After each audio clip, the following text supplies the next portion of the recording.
Timeless tensions, ancient empires and their influence on 20th century conflicts. In the dim light of his tent on the outskirts of Berlin, Captain James Tully thumbed through a worn history book on ancient empires. He'd brought it along as a reminder that no matter how modern his world might seem, the ambitions driving the war were anything but new.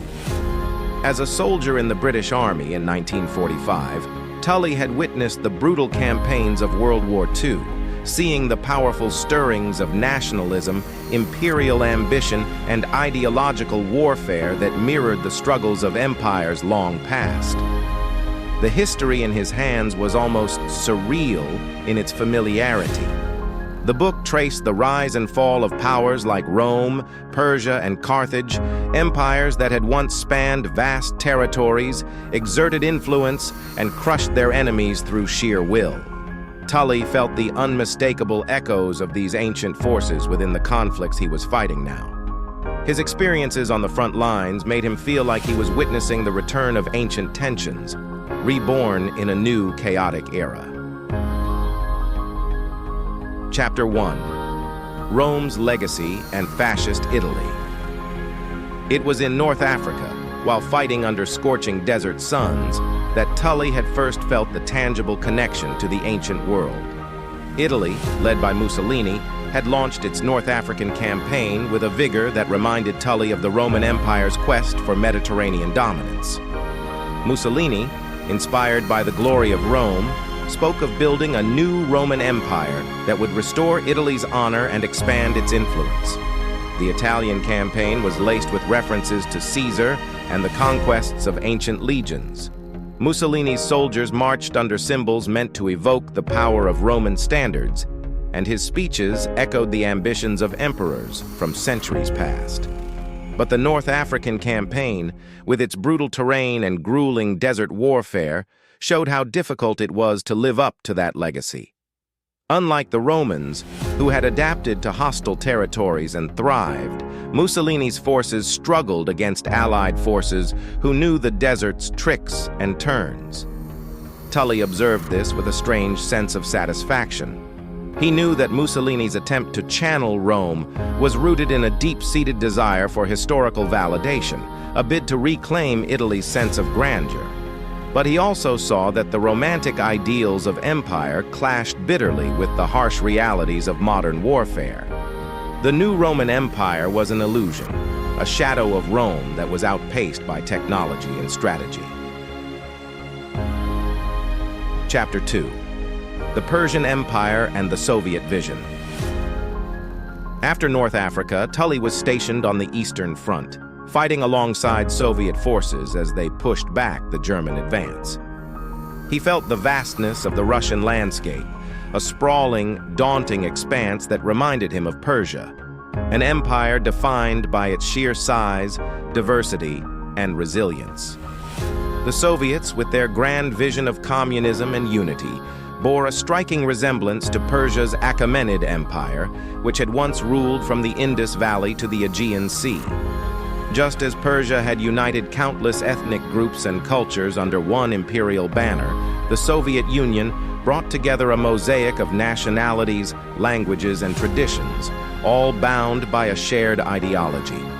Stalin's dream of a united communist empire echoed the Achaemenid ideal of one king ruling many peoples. Yet, Tully noticed the cracks in this vision.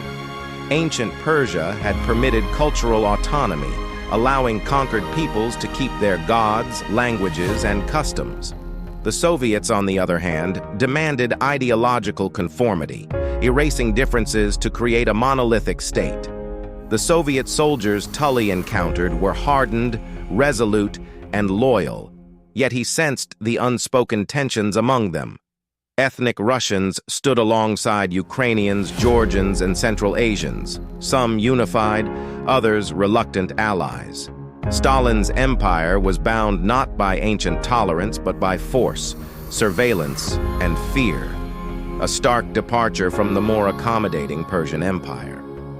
Tully marveled at how empires could build unity in such different ways, but he questioned how long this unity could last under such strain. Chapter 3. The Empire of Alexander and the Nazi Quest for Lebensraum. One night, while on leave in England, Tully overheard a conversation in a pub that sent chills down his spine. A young officer was recounting Hitler's obsession with the ancient Macedonian king Alexander the Great. Hitler admired Alexander's swift, unstoppable conquests, the way he expanded his empire from Greece to India in just a few years. Hitler, the officer said, saw himself as a modern-day Alexander, with a destiny to conquer vast lands for the German people. This modern Alexander vision was central to Hitler's quest for Lebensraum, or living space. Just as Alexander had pushed his forces through hostile territories, the Nazi regime believed in expanding eastward, particularly into the Soviet Union, to claim land for the so-called Aryan race. But unlike Alexander, who integrated cultures and sought to unite East and West, the Nazis pursued a brutal policy of subjugation and extermination. As Tully listened, he was struck by the profound difference between Hitler and Alexander's visions. Alexander had believed in cultural exchange. He respected and learned from the lands he conquered, even adopting Persian dress and customs. Hitler, in contrast, despised the people he aimed to conquer, reducing them to obstacles in his ideological mission. To Tully, this was a chilling perversion of empire, a lesson in how ancient ideals could be twisted to justify unimaginable cruelty. Chapter 4. The Legacy of the Byzantine Empire and the Turkish Struggle. As the war's final battles drew near, Tully found himself in the Mediterranean, witnessing the rising tensions between Greece and Turkey. The legacy of the Byzantine Empire loomed large here as Greek and Turkish forces eyed each other with suspicion, both staking claims to territory with deep historical significance. Turkey, once the seat of the Byzantine Empire's successor, the Ottoman Empire, held a unique position in this struggle, a modern nation built on the ruins of empires. Tully saw how both nations laid claim to ancient histories to justify their modern aspirations.